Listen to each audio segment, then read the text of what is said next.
And we'll call the meeting to order and just look to the members for any disclosures of pecuniary interest. Seeing none.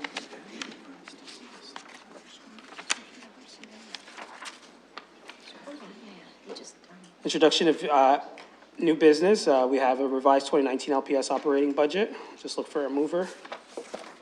Moved by Susan, seconded by the mayor. All those in favor? And it carries? This item Yep. was added? And then we have an additional item to be added. I'll look to the mayor. Thanks very much, Chair. With the committee's approval, I'd like to add a discussion related to the massive street party that occurred recently very close to the university, close to Western University, that involved a significant number of Western University students. Thank you. So moved by the mayor, seconded by Vice Chair Susan. All those in favor? Carries. So that'll be added to the agenda. So, and we'll head over to Vice Chair Susan. If I could just briefly add to the agenda, I just want to do a very quick acknowledgement that it's Islamic Heritage Month as well as Hispanic Heritage Month, and just very speakly brief to that at the end. Great, thank you. So, was that a motion or? Yes. So moved by Susan, seconded by Vanessa. All those in favor? And carries. Thank you. So today is actually an exciting day. We have some guests with us, and I know they're very sensitive of time because they have exams and all that. So I'm gonna, myself, Chief, and Vice Chair Susan, we're gonna head up to this podium and I'll continue my conversation from there.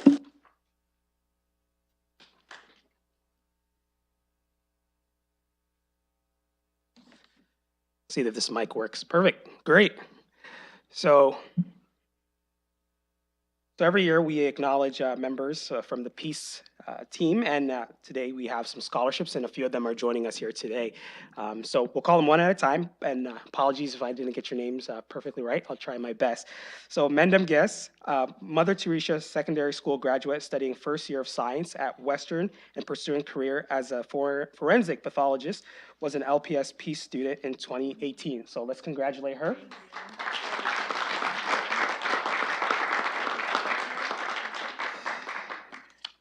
And our next recipient is Bethany Marino, Clark Road Secondary grad, now attending first year at Fanshawe Police Foundation's program for a career in law enforcement, was an LPSP student in 2018.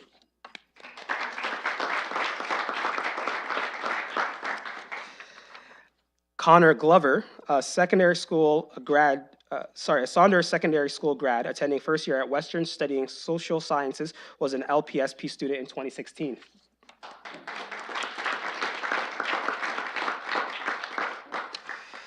Sam Osman, a Sir Wilfrid Laurier Secondary School grad, attending second year at Health Sciences at Western, was an LPSP student back in 2016. So, on behalf of the London Police Service Board, congratulations to these hardworking and bright young people. The board wishes you much success with your education and future careers and lives. And apologies for my cold today, but I just wanted to see if the chief or one of someone that worked with the students wanted to speak at the same time while we had this opportunity. No, it's just, every summer we get the privilege of meeting some very bright and energetic young people. They come in very shy and nervous, but by the end of the summer, they're just a great team and a great part of our team. And it's really just an honor to see them and catch up on where they are in their first year in post-secondary or second year. And we're chatting a little bit about their exams, midterm coming up and the differences. But it's great to see you again. Great to hear that things are going well for you, and we wish you all the best. We're just going to grab one photo together. And whoever from the board wants to jump in, help yourself. Jump in the back.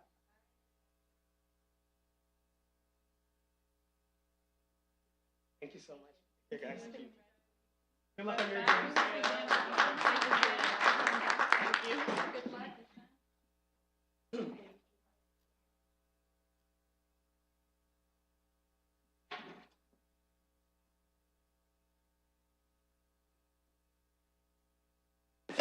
And while we're just giving acknowledgements, I just wanted to thank Inspector Bastien and Jennifer for working on this and helping us determine the winners. So thank you very much. So we'll look for a motion to receive the minutes from the September 2018 meeting. If there's any discussion, moved by Susan, seconded by Helmer. All those in favor? Carries. The 6th Human Resource Report. Any questions, or Deputy, if you wanted to speak? Seeing none, it's a good report. So we'll look for a mover. Moved by Helmer, seconded by Vanessa. All those in favor? And it carries. Deputy Chief Williams, quarterly complaints against police.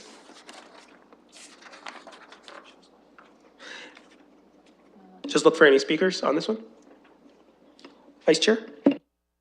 Just in terms of how the numbers are shaking up, any concerns, any red flags? I mean, it looks to me that overall, the numbers seem to be trending down, except for in conduct complaints, but just curious if there's anything in particular that you wanted to comment on. Short answer is no. We look at the complaints quarterly and annually, and they sort of go up and down in different categories, but overall, there's no trends to be concerned of. It's something we continue to watch, though. And just if I have a question as a follow-up to the deputy, for some of these complaints, are the way we track them, are they different in other communities as well? Like, for example, in Niagara and other municipalities, the way they track them, if someone was to compare the stats here versus other communities? I suspect we're probably a bit more detailed than other communities. We haven't done a complete scan of other services, but there's so many different categories of complaints, service complaints, policy, conduct, and we break it down even further than that. Quite honestly, I don't think every other community does, but this works for us so that if there are, for example, excessive use of force complaints, which there aren't, but if there were, we'd be able to determine that fairly quickly because we track individual types of complaints. So, great. Sorry, go ahead, Vice Chair. I just wanted to highlight again, and I know this is something that the chiefs are very, very aware of, but just again to point out that the average SIU investigation time was 317 days, and some were as long as 485 days, which continues, I think, to be unacceptable delays in terms of investigation itself and the impact it has on everyone involved. So hoping again for some changes there in the future. Just look to the board. Anything to add? All right, so look for a motion to receive. Moved by Javid, seconded by Vice Chair. All those in favor? And it carries. So public reports and correspondence. Look for any discussion, or go to you, Jennifer.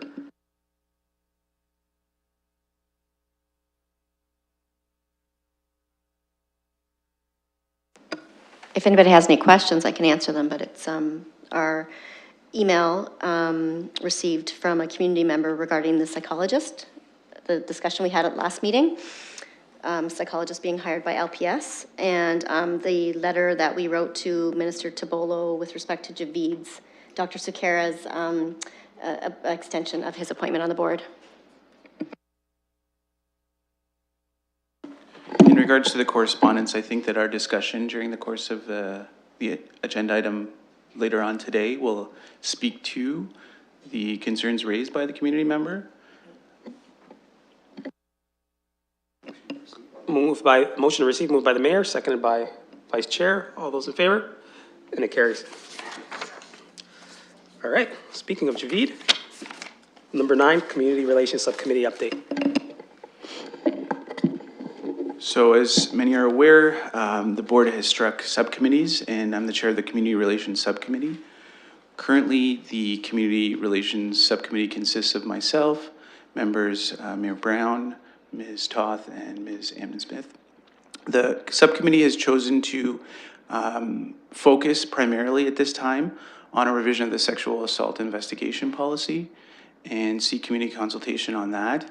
And we'll also be taking up the follow-up related to the motion I made last meeting in regards to the mental health crisis.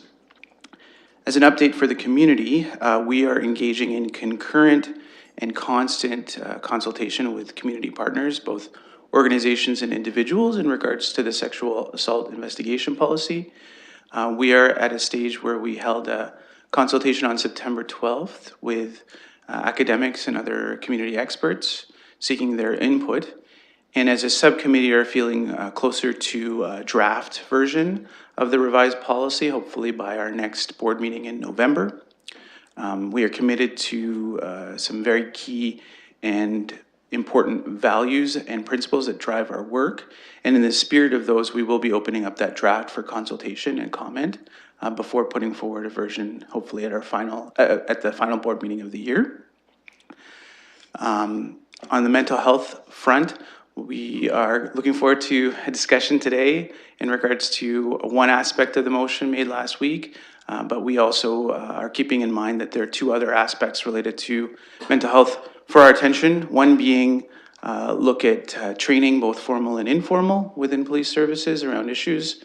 And the third being working with community partners who are serving the most vulnerable individuals in our community to enhance some of those partnerships that have already been started and led by our service. So we will continue to consult with those partners in the community that work in the mental health sector as we work to address the issue.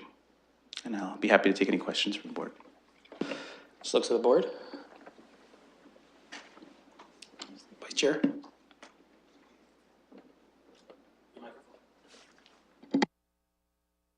I just wanted to thank Dr. Sakara. Since he's been on the board, he's really jumped in with both feet and has been doing some really excellent work around community relations. And just wanted to thank as well all the people who've come forward and shared their stories and their feedback with respect to the sexual assault policy.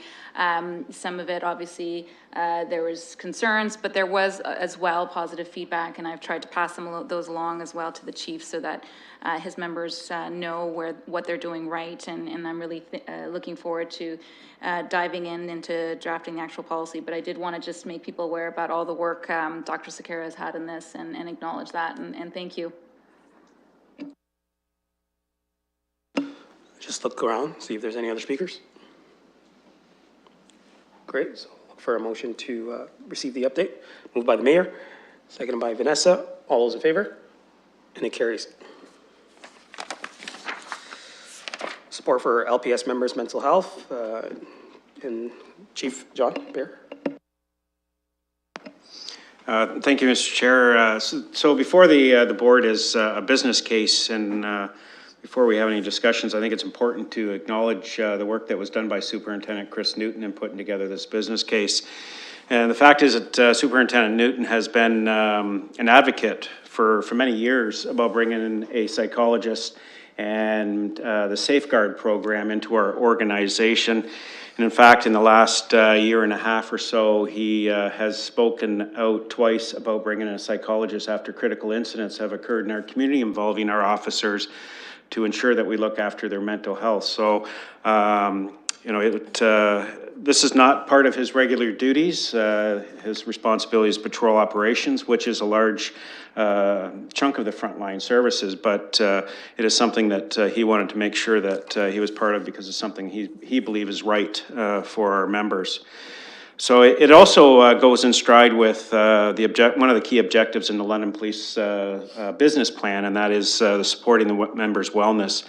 And the health and well-being of our members are can have impact on our ability to achieve our organizational goals if they are not healthy. And so part of that commitment under the business plan is to promote and support the psychological health and safety of our members. And it has been well documented and finally being spoken about more frequently about the occupational stress injuries that we hear about in first responders. And it was interesting, I think it was a week ago, I was on Twitter, which I don't go to too often because of the negativity that's there. But one of the things that I found was a tweet about mental health, and it came from a first responder, and it stuck with me. And what he said, or she said, because I don't know which one it is that 30 years ago, we never spoke about it. 20 years ago, there were whispers about it. 10 years ago, we spoke quietly about it, and now we tweet about it. And I think it's important to recognize how far it's come in the first responders and the importance around providing support. And the first step is reducing the stigma that is associated to occupational stress injury. And it is I think it's fair to say that you know, we as first responders face some very critical situations, very complex situations, and there's a unique, and I hate using the word culture, but it is a culture on the operational realities of policing and making sure that we have the appropriate tools and programs and services that are adapted to that to provide the support for our members. And so over the years, we've tried a number of different ways, and I just wanted to highlight them for the board and for those that might be listening. And one of the more recent ones, and it started in 2016 with training for our members, and in fact for all police members in the province of Ontario now, because it is taught to the recruits at the Ontario Police College, and that's Road to Mental Health Readiness. And really what that is about helping members recognize and be more self-aware around changes in their mental health and how they can build some resiliency. We've extended that now. We did one earlier this summer for family members and adult children, so over 18.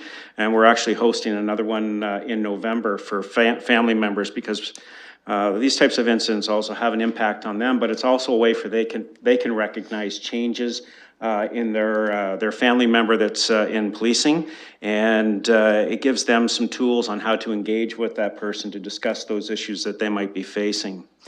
We do have an employee assistance program. It's embedded within the working agreement. It is on contract with an external service provider that's available both to our members and to families for counseling and other assistance.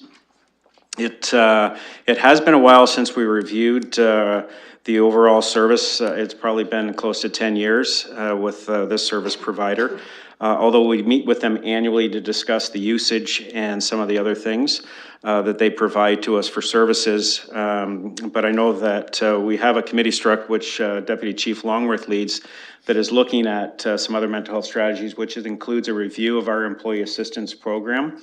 To make sure that we're getting the services that we can through that contract.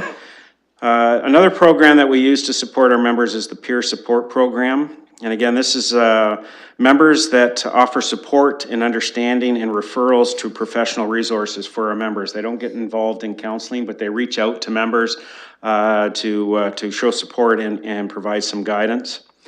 The critical incident stress management, we all hear about CISM or debriefings, and it's a program which may assist in reducing the impact of critical incidents and assisting members who are coping with the normal painful reactions of those abnormal events. And so those come up. We've identified critical incidents in which we hold these debriefs and bring members out to it. You know, when you look at wellness, there's more to just the mental health, and one of the things that we promote through our wellness committee is different initiatives around, you know, whole wellness. And so we promote the volunteer fitness pin programs. We hold various events throughout the year that improve physical health that will help with you cope with some other issues.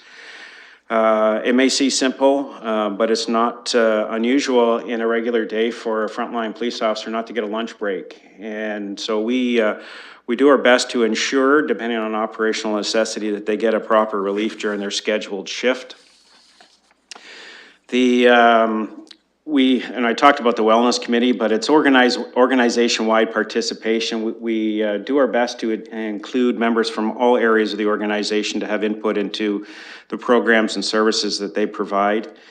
We also provide communication to our members, whether it be through our wellness committee, through our employee assistance program, on various supports that are available to them. And we also have on our intranet on the internal website, as all this information is posted there, but also available supports in the community, the agencies, workshops, seminars, or any other information on occupational stress injury, PTSD, or just overall mental illness and wellness. So when we talked last month, we referred to the Safeguard program.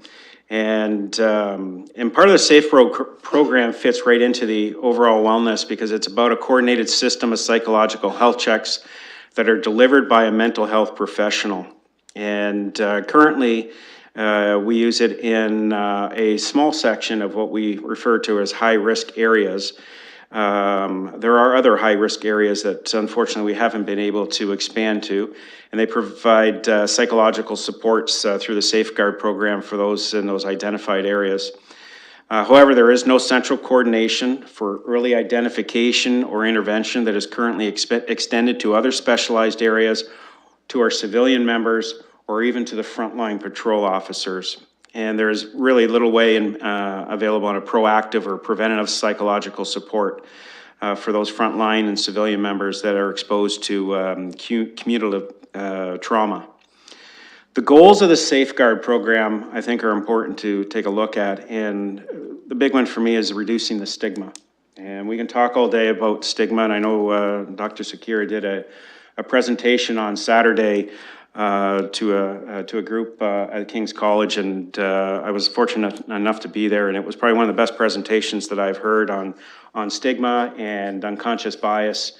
And I've actually approached him right after his presentation about bringing that to the London Police Service, because I think it's important for us to even have that information. I know he's busy now, but we're going to try to keep him even busier. The Safeguard program is a big piece about the stigma, because what it does is it starts to reduce that barrier of asking for help. And that's a step in the right direction in my mind. It protects the psychological health and well-being of members. It educates them about mental health. It provides them with coping mechanisms, and it also makes them understand where other supports are available for them. And it's about managing risk and providing that mental health screening for our members. You'll see in the report from Superintendent Newton about some of those Safeguard programs, those high-risk areas that we already provided in. And I give you an example is, in one area, so when you enter policing, you have a psychological testing about suitability. And there are some officers that will go through their entire career and never be tested again. If you go to one of these high-risk areas, you'll be tested before you go in. You get tested halfway through your tender. And then when you leave, you get tested again. We know that trauma doesn't end at that point for what members are suffering. They never get tested again. We don't offer any more help for that member. And it's not fair for the work that they do. So we need to make a culture shift towards eliminating stigma associated with operational stress injuries, improving the education, training, and supports and services for all our members, whether they're sworn or civilian. And the Safeguard program and this psychological support will move us in the direction of implementing a proactive process to ensure we continue to build a comprehensive and coordinated psychological wellness program that provides the necessary supports and programs to protect our members. And that is why that I put forward this information and a recommendation that we bring on a full-time clinical psychologist and an appropriate support staff member to expand the Safeguard program to include all sworn and civilian members across the London Police Service. The question might come about attendance, and all members will be required to attend regular scheduled checkups as part of the Safeguard program, and but obviously the level of participation will be voluntary on the part of the member and according to their needs. And subject to any further questions, I have taken the liberty to add 2 recommendations, one which will require an amendment, but any questions that you may have. Thank you, Chief. So I'll look to the board. Dr. Javid. So I'll start by saying I'm extremely supportive of this proposal, and I think I'm extremely appreciative of Chief Pare's attention to the issue. There's too much talk, I think, about these issues, and this is an example, a tangible example of action and leadership. So I think we owe a great debt of gratitude to you for that. I do have some specific questions related to the proposal itself. Many of those relate to the role of what the psychologist will be doing with the service. How much of that activity will be clinical versus related to strategy and organization? And then the second question I would have pertains to how we will evaluate and measure whether or not we're making a difference, whether it relates to stigma or whether it relates more downstream to officers' struggles. Thank you. So the police psychologists, I think it's fair to say it's well established in the United States. and it's growing in Canada. And in fact, it was a large topic of discussion at the recent Canadian Association Chiefs of Police Conference. And it's an area that is really expanding. And so some police services that already have a current psychologist on staff or multiple, depending on the size of your service, are actually adding to it. And some are looking at bringing on. In fact, after our discussion last month, I've actually been contacted by other chiefs that are looking at a similar process and looking at the model we have been examining.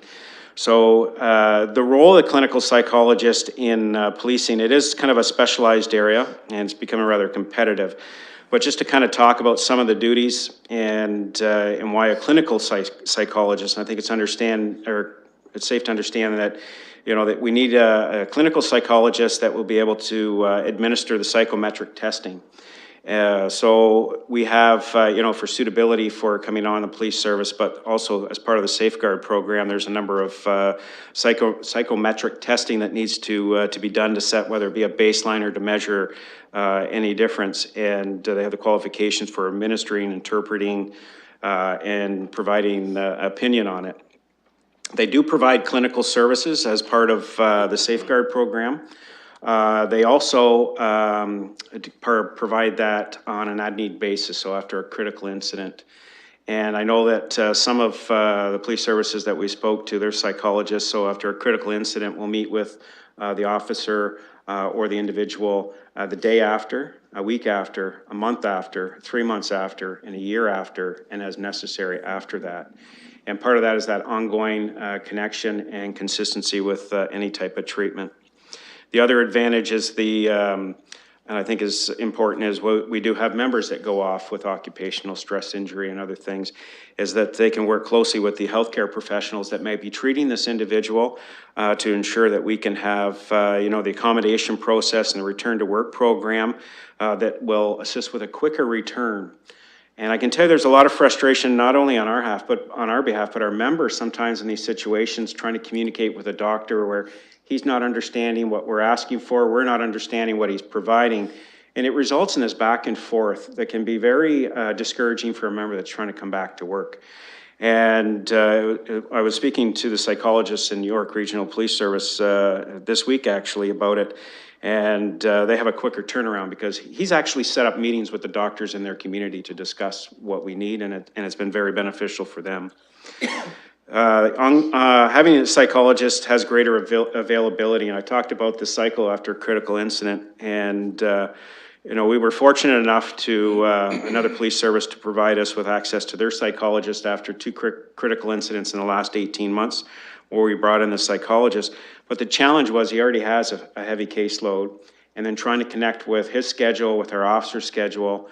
You know, they were very happy with the services he provided, and that's not the question. It was the availability and the timing just was not right, and we're very concerned about it dragging on with not having that available. I just mentioned all the different programs that we have, but there's no integration of those programs, and the psychologist will help to develop a more wholesome or wellness program or mental health strategy that will integrate all these services and programs to ensure that we're doing the things consistently, whether it be messaging or providing the services that are available to them. And I think you talked about effectiveness or an evaluation of the program. And I think it's fair to say that none of these strategies, there has not been any evidence-based done on whether they work or not. In fact, almost a year ago this month, there was experts brought together, and it was specific for first responders, and they had a discussion around all these various programs that are running, and they all admit, you know, there's some that differ on opinion on certain programs, whether they work or not, and there really hasn't been enough outcome research to determine which ones are working or not. But really what the takeaway from was, don't stop what you're doing, but look what else you can do. And so I think I just want to talk a little bit about the effectiveness here. And in the report that Superintendent Newton provided to you, references some papers and journals and different things. And what stuck out for me in some of those, it talked about mandatory or promoting counseling and policing normalizes seeking help, thereby reducing the stigma. The other thing it mentioned is those engaged in counseling experience a greater willingness to use counseling services, and those that do experience a significant increase in reported wellness. And I know from speaking to some of our members that have been part of the Safeguard program or have been directed because of specific critical incidents to take part in these meetings with the psychologist, I wanted to, first of all, how they felt about being directed to do it, and how they felt after the, what their experience was like. Not very scientific, but I think it's important to hear directly from them. As one of the things that stuck out to me, this should have been extended to the front line. I wish I would have had this when I first started. I learned something new during this process. I'm more aware of how stressors on my job may impact me. I've learned coping mechanisms and the supports that are available to me. And the other one was it helped to reduce the stigma of seeking out an appointment. So I think those are important to recognize as what some outcomes might be when you hear directly from individuals that have been part of the process. We, part of our peer support, when we started that, we looked at trying to do an evaluation. And we had a couple issues. One, it was fairly new. It was the first year. We didn't have a lot of data. The other thing is, it was a confidential process. We didn't know the names of individuals that the peer support were meeting with, nor did we want to know, nor did we want them to keep records. So it was very difficult to do any type of evaluation of that program from that. But if I was to look for a way to have some measurables, we do an internal needs survey every 3 years as part of our business plan. And part of that, some of the specific questions around the supports and wellness and psychological safety, we have those questions built in there. And it would be of an assistance to notice if we see an improvement there. The other thing is, benefit usage. Some see it as a positive or negative, but that's why we have benefits, to use them. We want people to get help. We don't want them to suffer in silence. So we may see an increase in our benefit usage, which in my opinion is a good thing. The other thing we can look at is our short-term sick, long-term sick, and our WSIB claims as a measure of if it's having any effectiveness. Not overly scientific, but I think anecdotally it provides some sound meaning around the purpose of these programs. Javid, you still have the floor. Thank you. I think that's a fairly good idea to look at embedding evaluation into existing metrics that you're collecting as part of your mission around wellness. That would be very scientific in my opinion. So I think that the main point is ensuring that the resource is being utilized to its full potential. And the other point I feel is important to make is oftentimes we may put clinicians or mental health professionals into positions where we're asking a great deal of them. And then if they're dealing with the individuals who are dealing with the vicarious trauma of other individuals, it can be quite taxing. So for one individual to come in on their own, I would be concerned about that individual's wellness and mental health. And I would ask you what perhaps existing supports or staff are there within the force right now before this ask that are committed or involved in some of the initiatives that you had mentioned. Are you referring to permanent staff, like paid staff? Yes. Zero. All the programs, so peer support, those members are actually nominated by their peers, and they took on this responsibility to provide them with training. So our peer support are both sworn and civilian members. We have retired members and chaplains. Actually, Father Jim Mockler, who's here, is one of our, not only a chaplain, he's also on our peer support team. The CISM it's strange how this has gone to CISM, because initially when we brought it in, it was external. Then we went completely internal. We tried to go back external. We had terrible feedback from our members. We're back to an internal team. And again, these are members that have some experience, have some training, education, and that provide this service. And again, much of these programs are from the side of their desk, and it's not their primary duties. Much of it is because they believe in it, they want to support their members, or they've been nominated by their members because of the type of person that they are. So the last point I'll make is, I think just that last comment is really important for us to remember as a board that all the initiatives that the chief described are happening in kind within the existing resource complement. I'm a strong believer that when it comes to mental health, we've been asked as a community to do something with nothing for many years. And that's why I think it's important for us to support this proposal. I will support and believe that it merits our vote and speak in favor of it. But I would also add that in addition to moving to support the proposal, I would move that this individual report back within 1 year of their employment to the board on their progress and how they've achieved intended objectives. Thank you. So I'll see that as moved by Ms. Reed. And I had a question. I know the chief was talking about amendments. Is that capturing the amendments that the chief was referring to, or did you want to touch on those amendments first? Well, the amendment has to do with the approval of the 2019 operating budget, which is a new business item that would have to change this number, so. So I guess we could do that after, correct? Okay, sure. So I'd be happy to second that, and I'll go back to Javid, sorry. Yeah, just to clarify, then I'll amend my motion to support the proposal with the exception of the operating budget item so that we can discuss that and make a separate motion pertaining to that. Great. So, and I said I'd be happy to second that. So look for any further discussion from the board. The mayor, then Susan. Just a little clarity. Can we get a summarization of the motion that's on the floor? And then I understand that the operating budget portion has been broken out. Just want to know what we're voting on right now.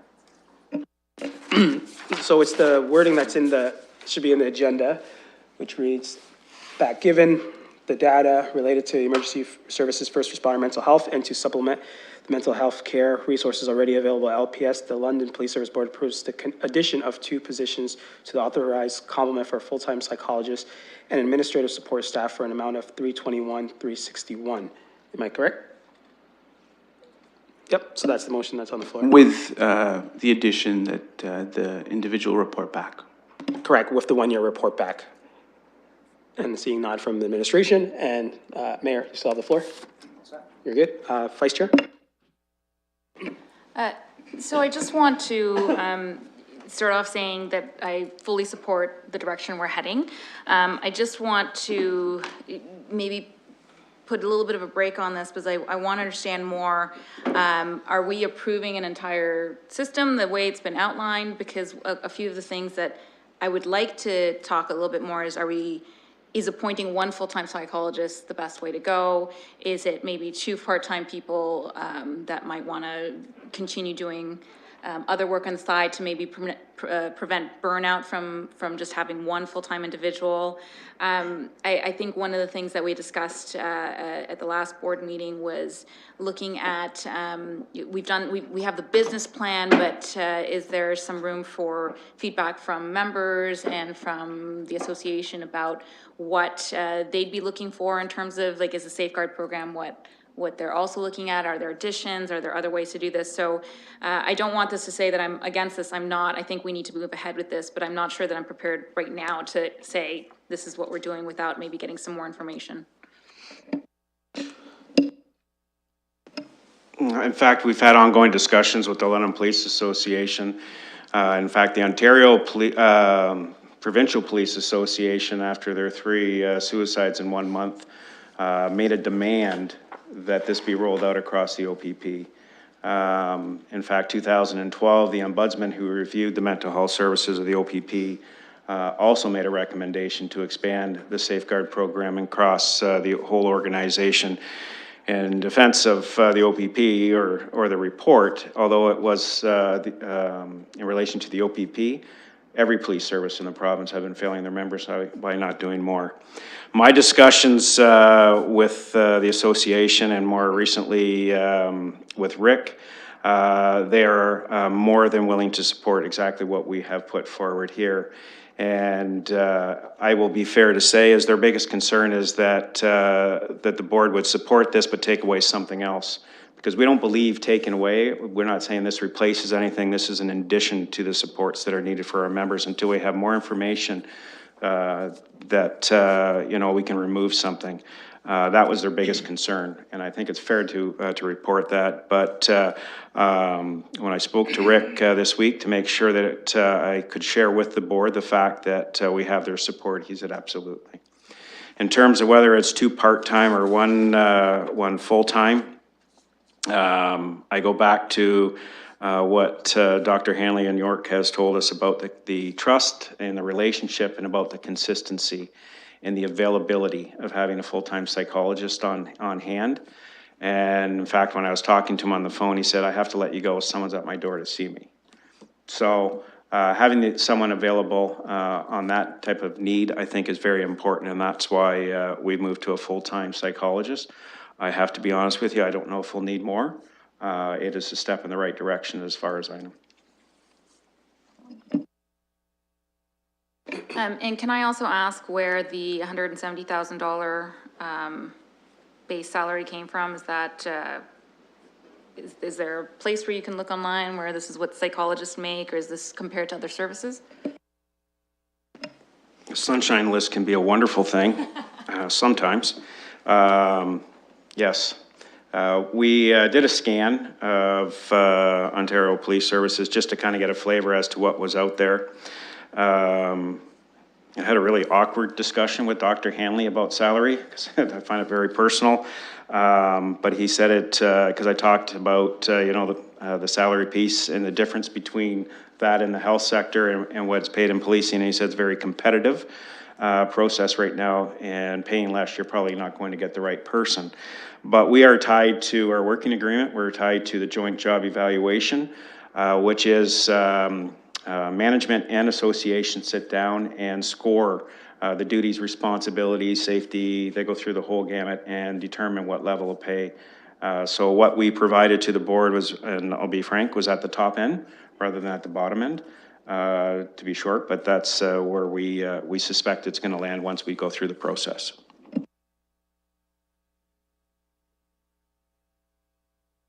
Just look for any other board members. Through the chair, I did have a question to the chief. If the board approves this, what is the expected timeline for implementation? When would, I guess, we see the complement? I know that's hard to say because I recognize it's probably a competitive field, but just for the members who maybe are following, just kind of have an idea of what you're hoping to see after this. Well, I appreciate the support of the board, but it also has to go to City Council for the overall approval of our budget, which I understand is late January or beginning of February. I forget the dates now. And the current mayor has no help at all with that. But what our plan would be, if approved at the board, is at least get the stages rolling. So that would be developing the position description, completing the joint job evaluation committee evaluation form, so we can get it scored and start to build so that we can at least post to get names in the box and see where we land. So my hope would be early in the new year, earlier rather than later, but that's what our hope is. And can you just help me quickly understand in terms of the person who'd be hired? So it would be up to them to develop the strategy, which could include whether or not it's mandatory, for who it's mandatory. All of that would be part of what that individual would develop. Is that correct? That's part of their job? Or do we know yet if it's mandatory, not mandatory, et cetera? I don't like the word mandatory. I like the word required. So our goal is to expand to the high-risk areas and to work with the psychologists when they come on in terms of bringing everyone through. Now, whether they need the full gamut of the safeguard program, which requires a lot of that psychometric testing, or if it's just simply meeting with the psychologist, we're going to work with him to do that. But what I would like to see is a cycle that members work through. Some police services are looking at a 2-year cycle for everyone. And again, I don't know what the workload would look like, but that would be something that I would think for, 800 and something members every 2 years would be a fairly heavy workload. So we may have to look at a little bit longer, but it's something that we would work with them in terms of whether it be the question about whether it be mandatory or voluntary. My goal is to make it required. Vanessa? Thanks. I just have a couple of questions about the proposed model of having a clinical psychologist in administration. Just in terms of being thoughtful about the type of requirement and demand that's going to be placed on an individual, one clinician, would there be an opportunity to examine other models that could provide access to more of a interdisciplinary team to look at some of the models that may be coming out of the health sector in terms of how to support such a large membership in terms of people who are not only experiencing critical incidents and cumulative trauma, but also starting to look at, you know, instead of just the standardized screening, but just getting a sense of, I guess I'm just trying to say that it sounds to me as though there is a thought that this is the practice that makes the most sense given the circumstance in terms of mental wellness and mental health. However, from all of my years in healthcare, I'm still struggling to see this as a best practice, given the fact that it is one individual who would be carrying that responsibility, and there would be no ability for case management, shared practice, really taking a coordinated care approach. And I just wonder if this is going to be effective, or whether an individual's role is going to be more around supporting assessment and screening, as opposed to responding and being equipped to provide a high level of care for individuals who might have significant distress, trauma, mental illness. Because you use two terms, mental illness and mental wellness, and I just wonder which part of the spectrum you would be hoping to support. I tend to use them interchangeably, but it's more about the wellness, the mental wellness, the overall wellness of members when I talk about these programs.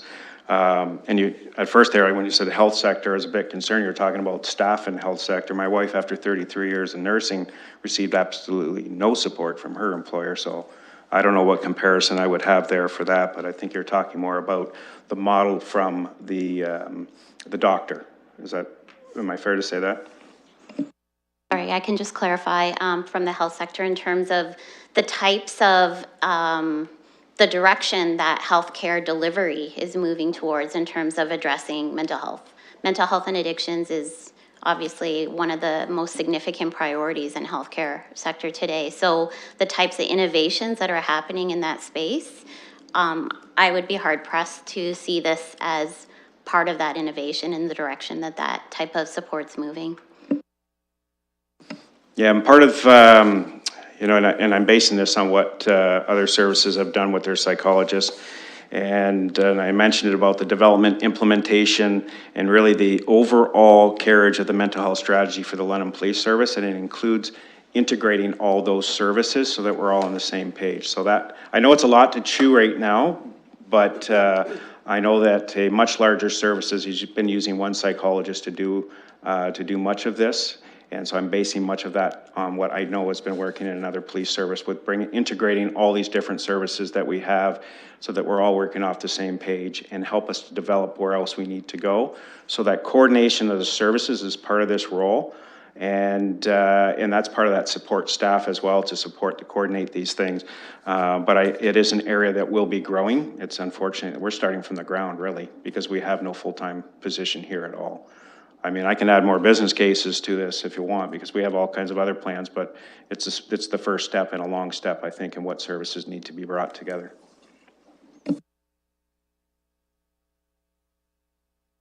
Looking for any other speakers before I ask my questions? Javid?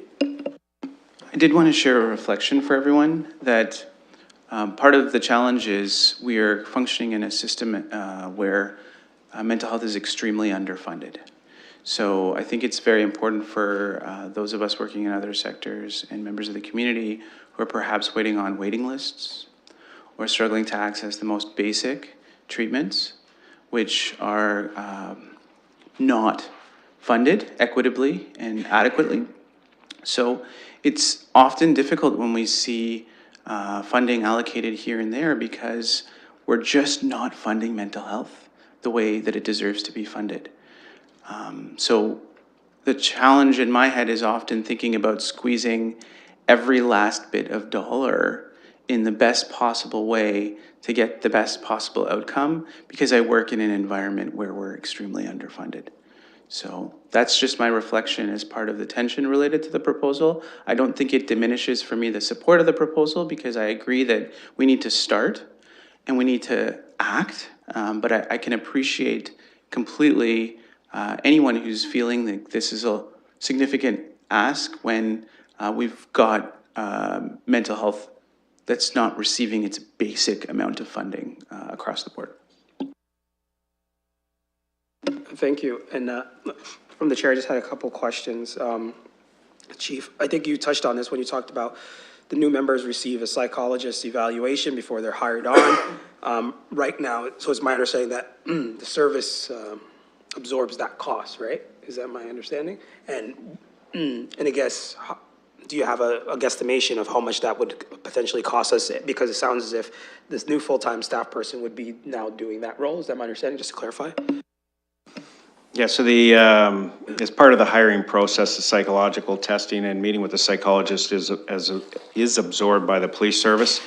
And for a new start, it ranges between $500 and $600 per candidate. So, I mean, if you look at, I don't know how many we hire in a year now because it varies so much, but, 21 people right now that we, on average, 20 even say, per year. So 20 times 500. That's about $1 million. So that's the way we do our money in the police department. So no, so I think that was helpful because I think I think that was helpful because I know recognizing members of the community probably asking questions about the costs associated. And I think if they recognize that now that cost that we were having to pay continually already for the new members that we hired, that now would be offset by the cost that's now related to this. So I think there was some potential for that. The other thing I know, the chief, you brought it up last time, is sometimes if we do have members who are on WSIB or who are off because of mental health related impacts, in a given year, that could be one officer alone could be 120,000 plus that's off. So I mean, if you put 3 officers who are no longer working on the road because of mental health, because they didn't get the supports that they were needed, I mean, that's kind of that number there. So I just wanted you to kind of maybe bring back to us that point that you referenced before and anything added to that. Yeah, when you think of WSIB, we were a Schedule II employer, so not only do we have to pay their salary and benefits, but we have to pay an administrative fee, and the last time I looked, it was over 25%, and then for any treatment. So if you were to look at one police officer, on average, you're probably up around $180,000 for 1 year if they're off on WSIB. And with just 2 members, it simply pays for the services that we're providing here. Thank you, Chief. Just looks to the board before we call the question. Susan? I'd like to make, I think, what would be a friendly amendment, and that's just that Dr. Sakara had suggested having a 1 year report back. I wouldn't mind having an intro report back first, where the person would come in, share with us their ideas, their plan, what they plan to implement, development, et cetera, first on the front end, and then have the 1 year sort of review and back end. So I would add that to the motion. So I just look to the mover, see that's friendly, and I'm cool with that, and I just think the chief had a comment. Actually, I think that's a great idea, because one of the things that the board asked about is monthly presentations, and we talked about bringing them in, and I think this would be good once we have it established, and someone that is actually a little bit more qualified can speak to these things and what the plan would be. So I think it's a great idea. Great. Not seeing any further discussion. Well, it's been, sorry, Vanessa? Okay, so it's been moved by Javid, seconded by myself. All those in favor? And it carries. All right, now on to some more discussions related to dollars. Deputy Longworth, number 11. I think there was just a correction related to the budget. And I think that's where we're also talking about the amendment the chief was talking about. So I tried to highlight in the report just to explain the error that occurred, how it occurred. But I do want to highlight the fact that although the number that was forwarded to the board at the September meeting wasn't accurate, this revised number that we're presenting today for the 2019 budget is within the original LPS funding envelope that was approved within the 4-year budget cycle, and this is the number that the city was anticipating receiving. And just looking to the board for any discussion on this. Councillor Helmer? I appreciate the correction. I mean, that kind of thing's going to happen every once in a while. It's good to catch it beforehand and that it's not actually a real problem. I wanted to talk briefly about how we pay for this change we just approved. And my understanding is that, and first of all, I want to be clear, I voted for it. I support it. I think it's a good idea. But it is happening kind of late in the whole cycle, and it is a fairly significant expenditure. And I'm wondering if there's a way we can kind of bridge the financing of that. So my understanding is that there's a little bit in the reserve that the police services got, and I wonder if we could cover half of this cost, the first sort of startup cost of it. So that's $160,530.50 from that. And I just don't know. I'd have to ask through the chair to our staff if we have those kind of funds in reserve that we could use to cover the first year of that, and then we'll be into the next multi-year budget at the city. I think that would give a bit more time for adjustments to happen on that side as well.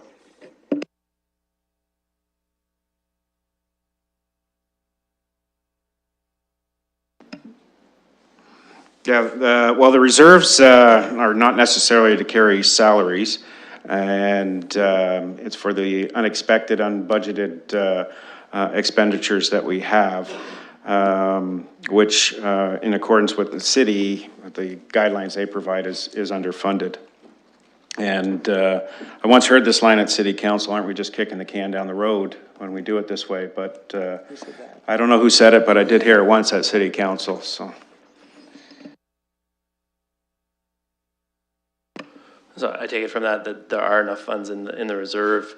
You know, I wouldn't use it for an ongoing basis, right? That's not sustainable. But I think it's just a way of bridging, you know, so use one-time source of financing to cover off the first year of something that's starting up that's new. Makes it that much easier to be absorbed into the overall budget request. And I think it would be wise, as long as there's enough room in the reserves and we're not going to run it down to nothing, for example. I mean, we don't have anything to cover off the unexpected stuff that the chief is talking about.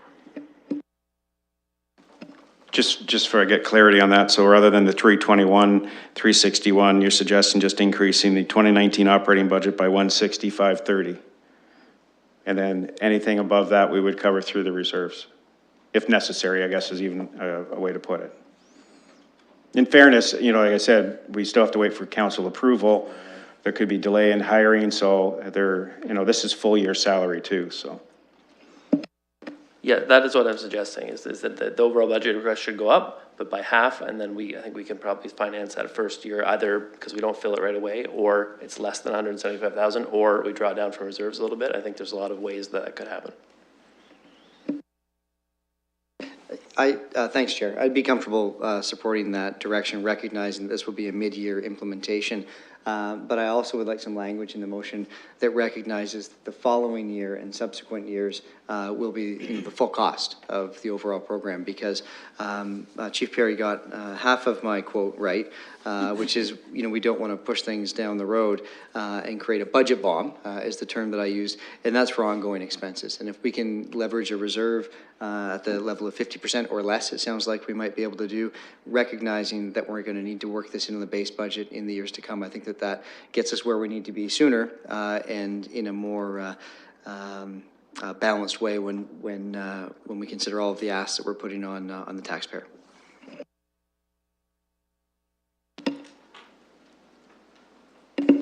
Yeah, I think that seems reasonable. This did come late to the game, but I do appreciate the support of the board, and I think we can work within that. So I don't see any motions on the floor, so just look to the, go ahead, Helmer. So So I think what we're approving is the revised number. That's what we held back. And just to be really careful, can somebody do the math so we put the exact right number on there? I know it's 107 million and change minus or the part that we're taking out. All right, we're letting calculators and, oh, Deputy Longworth?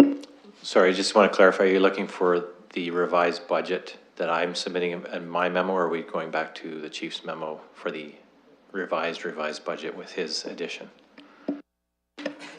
The revised is I think what we actually want to change.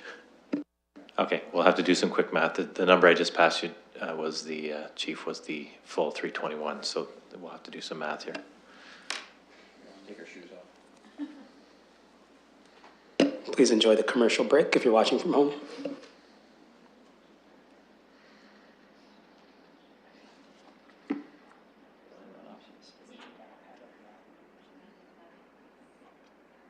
Just so everyone knows, the mayor's using a calculator, and just a... Which I think is a good thing, Chief. It seems right.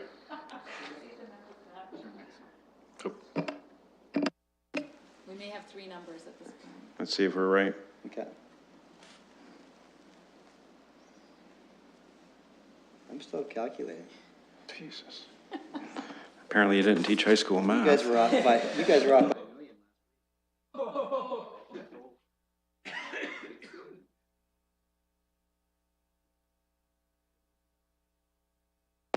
$108,095,907. $108,095,907.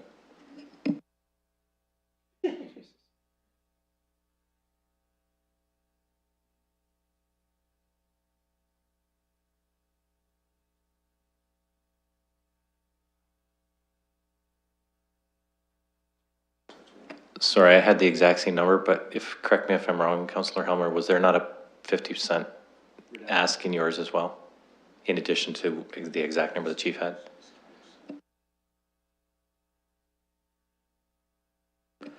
I'm just gonna try and explain the way I think these numbers all add up. So we have the report about the business plan, and that's based on the number from last time, which we approved. So there's the number we approved last time plus the 321, right? And that gets us to 107,253,635. Right? We have what we approved before plus 323 or 321. Then we have the revised base number, which you provided in the report. That doesn't include the psychologist part. That's just fixing the issue from before. So if we want to, include half of the psychologist cost, it should be that number plus 160, 580, and 50 cents. Right? I think so. Can you say that? The mayor just said I was right. Yeah, it looks good to me.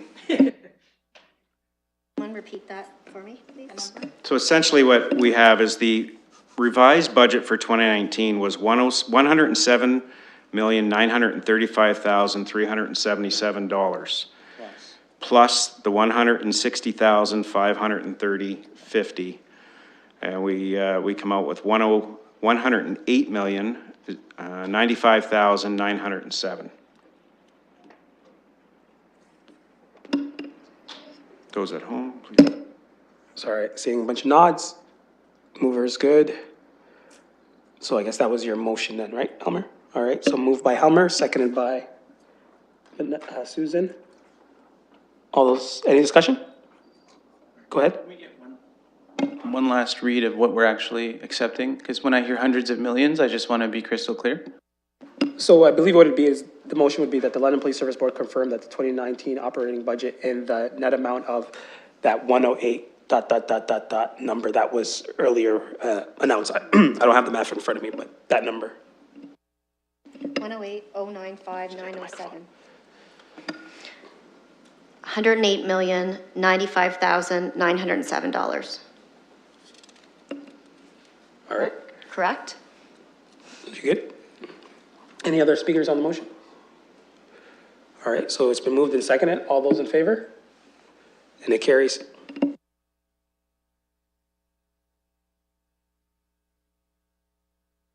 All right. Mr. Mayor, the added item related to the unsanctioned fiesta. Thank you very much, Chair, and indulge me, I just have some introductory comments I want to make, and I have an ask of the board. I'd be very interested in hearing from the chief on this as well. There was another massive, unsanctioned, dangerous street party that occurred basically at the gates of Western University. It was largely attended by students who attend Western University. This reminds me of a time during the 2010-2014 term of council when I was chair of the Community and Protective Services. There was a riot just outside of the gates of Fanshawe College, and it was extremely dangerous. There were vehicles that were lit on fire.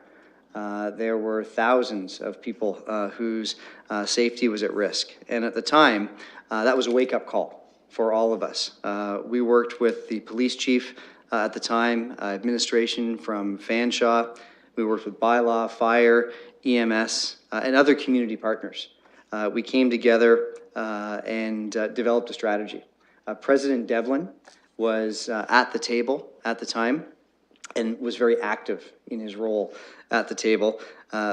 It was clear that we needed to leverage the strategies that are outlined within the community policing model. The nuisance bylaw came from those discussions and also from leadership from Fanshawe. And what we've seen is what I would say is a positive turn. It's certainly not perfect, but a positive turn in terms of what occurs on and around that campus. When I look at what's happened in the most recent days, and when I reflect on what's been happening over the past 8 years that I've served as an elected official in and around Western University, I'm left with the thought that we can't do the same thing over and over again and expect different results. This is an event that we can count on annually. There's another event similar to this that we can count on in March.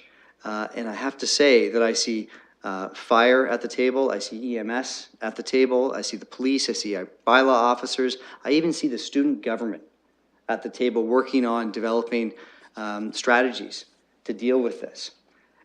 There is someone missing from the table, and that is the administration from Western University. And for this to change, they need to play, in my opinion, a significantly more active role.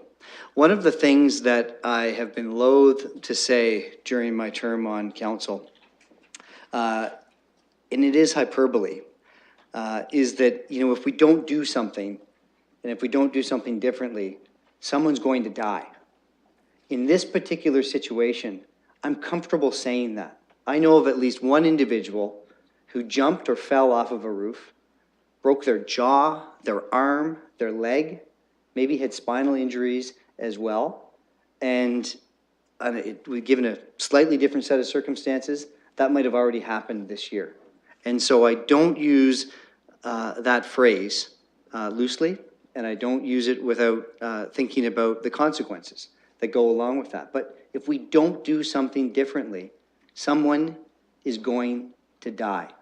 And so what I'm asking the board is to support a motion that I'll move that comes in the form of a letter to the Western Board of Governors, highlighting how serious this is, highlighting that we feel there needs to be a much more active, proactive, and hands-on approach from Western administration, and that we have just a few short months before St. Patrick's Day, and we have less than a year before this, what's become an annual party that occurs in the fall, right at the gates of Western Ontario. And so I'd be interested in hearing people's discussion. Happy also to answer any questions that you might have.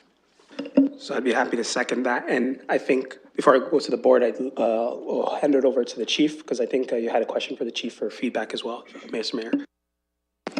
No, I appreciate that. As you know, in September, I briefed the board on our plan for that event that was coming up at the end of September. And I do want to, echo some of the comments the mayor talked about with University Student Council, in particular the president, who we've met with and spoke with, and and just prior to that weekend, spoke to, and I applaud their efforts. They really stepped up this year to try to make a difference, to make sure that their school, that they're very proud of, was respectful and responsible in the initiatives they took. But unfortunately, it didn't work as they had planned, and we had some significant challenges in that neighborhood. The board is aware that after the event, we held a news conference where I was joined by London Fire, EMS, and city bylaw, and we spoke about the challenges that we faced that day, all of us really, in terms of trying to mitigate risk and further injury to, those that were not participating, because there are still people that live on that street and have lived there for decades, who quite frankly are very fearful when these days come up because of the lack of respect and the damage that occurs to their property and fears that they have. And with the crowd that swelled, even though we called in officers from York Regional Police Service to assist us on that day, they had to quickly move from the proactive enforcement piece to crowd management to try to mitigate that risk. And we're lucky that we didn't see more injuries than we did see, and no injuries from the officers that were engaged in trying to protect what turned out to be an incredibly unfortunate event. I did speak publicly shortly after this event about it, the Western administration doing more to assist us. And I know we're not the only community that are facing these issues. And I know that other communities, their universities and their administration have stepped up to enforce or bring forward non-academic code of conduct and look at sanctions that can assist to keep our community safe and hold those students accountable, whether it be on campus or off campus. And I think it's important that our board, the London Police Services Board, communicate with the Board of Western about that as well. So I appreciate that.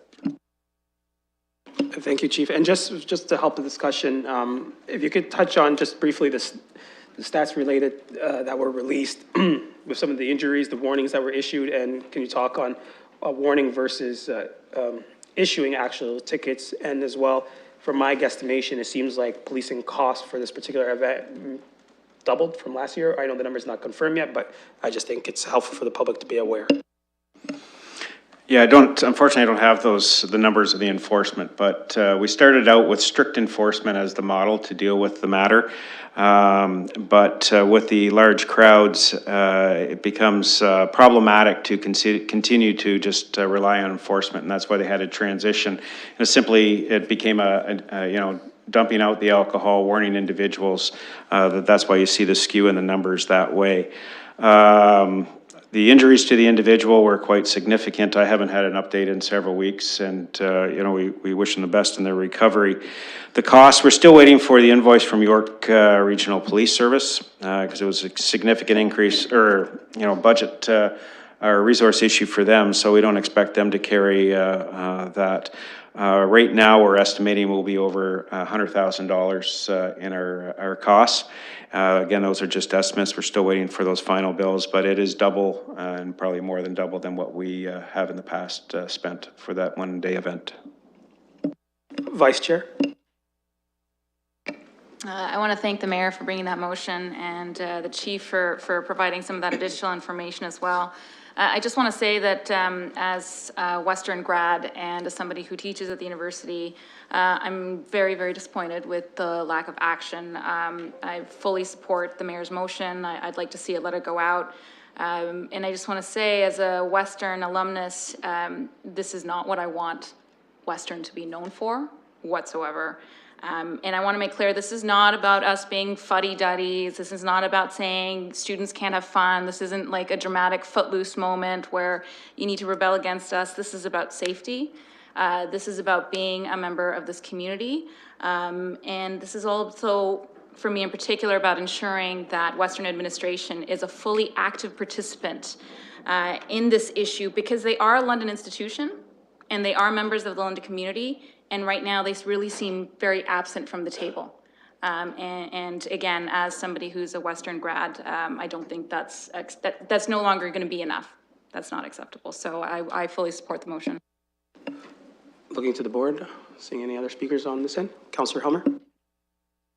Just to chime in, I don't have a lot of substance to add to what's already been said in terms of the need to work together on this particular issue. I do want to say, though, as somebody who's employed by Western, that my understanding of what's being proposed here is that there's not necessarily any pecuniary interest for Western, so I don't think I have an interest that's activated, so I will be participating in the vote. Thank you. Just look to any other board members wishing to speak on this. Okay, so just from the chair, I'll also add my comments. You know, I had an opportunity to go out there, myself and Councillor Squire, year after year to see and continue to see that it's growing, and I think it's a public safety issue. And I'm deeply disappointed because of the fact that not only does it impact everyone who's directly in that area, but it impacts the resources and help that are needed across the city. Because if ambulances are tied up, if police are tied up in that one particular area, then they can't get to the other parts of the cities. And it's no longer acceptable to just sit back and not do anything, because I know the reality is in an event that something worse than what we've already seen does happen, everyone will come directly to the chief and say, Chief, what have you done? And what haven't you done? And he's doing everything he can. And that's why I think he took that stand and was very vocal. And we're appreciative of that, because that's what we need from our police leadership, because it's a matter of keeping our community safe. So I think it was an appropriate response, and it's appropriate response seeing the mayor take the leadership on this as well, and calling out the Board of Governors of Western University, in my opinion, because I think they need to own up. I think, in my personal opinion, a mistake was made. Now they need to fix it or figure it out, because the days of just sitting back and not doing anything is not going to cut it. And this police service board, I believe, is not going to just remain idle when we're talking about lives, because it's, you know, we're talking about thousands of people flooding these streets where it's almost impossible to move. I talked to some of the residents there. They can't enjoy their property, and this is completely unacceptable. And it needs to end, and I'm hoping this was the last year it has happened, and looking forward to having our neighborhoods remain the way they should be, which, you know, which aren't block parties, which aren't street parties. And I just don't understand the lack of response from administration, and they need to do better, because I think for them to just remain idle is an absolute disappointment. And as a chair, I guess I'll call the question. All those in favor? And it carries. I did want to just add one other additional item for business, if I'm allowed to do that. Jennifer, I just wanted to add something. Sure, so, oh, sorry, so let me go over to Susan first. Thank you, Chair.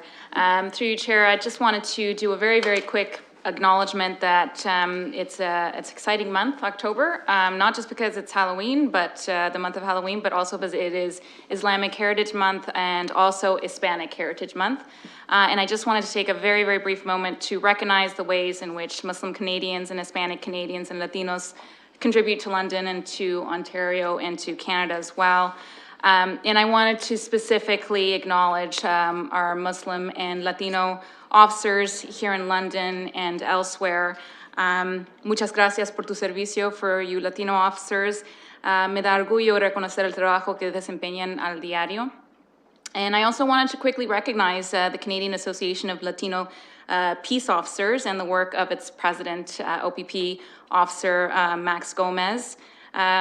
Max, gracias por todo lo que haces, gracias por siempre estar así aquí a mi lado, dándome información, y tú realmente honras a tus raíces hispanos con tu dedicación y con todo lo que haces para proteger a todos nosotros. That's all I wanted to say. That. Thank you. Gracias. Poquito español. So did you need, so I guess a motion to receive that? Or, sure. So moved by Susan, seconded by the mayor. All those in favor? And it carries. And I apologize, I don't speak any languages that are associated with the Muslim community, so I apologize. The only one I know is shukran, and I know that's just one word of many different languages spoken by the Muslim community. Thank you. No problem. Shukran afwan, on behalf of the Muslim community. So the other thing I wanted to bring up was, I know because it's a topical issue, but I think, you know, I think there was a lot more fear than, you know, there's a lot more fear-mongering around this conversation, but I think it would be important to bring up. So I just wanted to talk about marijuana, the legalization of it, and just kind of maybe So I just first need a motion to be able to discuss it. So I'll move that and ask Susan if she could ask for someone to second it or not. And I see a seconder from Mr. Helmer. All in favor? Carried. All right, so I just wanted to maybe give the opportunity to the chief to kind of just kind of give us a high level. I know there's been people in the community have asked about this and what kind of impacts here locally. You know, whether driving while under the influence of marijuana, and just kind of what that might mean for us here locally. If there's any comments, because I think there's just been kind of a lot of misconceptions and fears that necessarily aren't warranted. Geez, I talked so much about this in the last couple of weeks, and I'm almost tired of talking about it. And when I woke up Wednesday morning, the city was still here, so I think it's all good.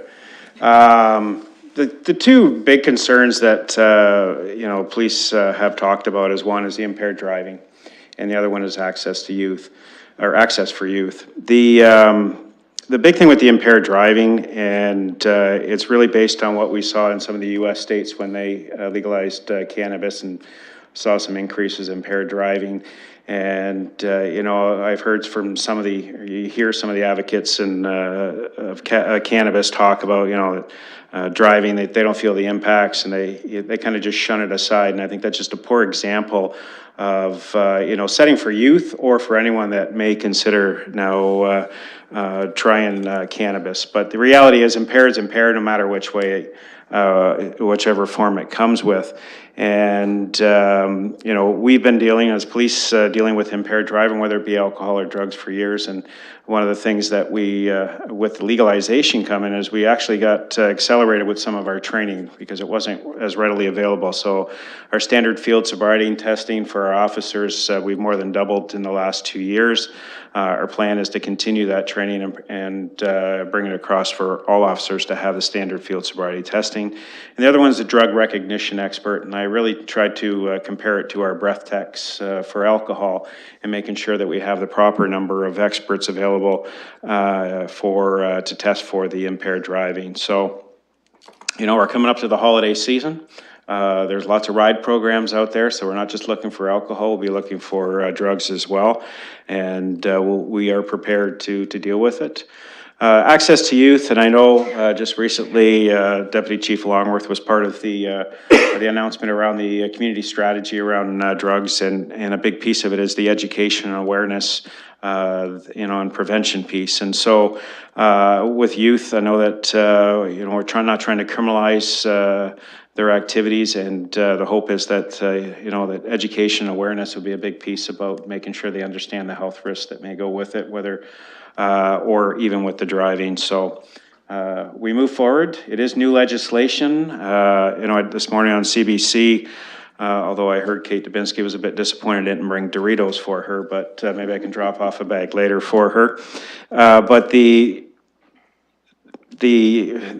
idea around all this is that we have time to adjust, and it is new for everyone. It's been this historical perspective on prohibition. It needs a shift, not only in policing, but in our community. And so it will take time for that adjustment, but we continue to move down that road, and we'll make the adjustments as they come. Anyone from the board want to talk about marijuana? All right, so look for a motion to receive. Moved by the mayor, seconded by Vanessa. All those in favor? And it carries. So now we will look for a motion to adjourn the meeting, and then before we get to the open mic portion. So moved by the mayor, seconded by Helmer. All those in favor? And it carries. And now is the open mic opportunity for community members, which follows at the end. Anyone from the community has 5 minutes to speak. So I'll look over, give them 3 chances. Going once. Going twice, and 3 times. Thank you very much, and the next meeting will be in November, and then you'll find out if I'm still on council or not by then. So thanks, take care.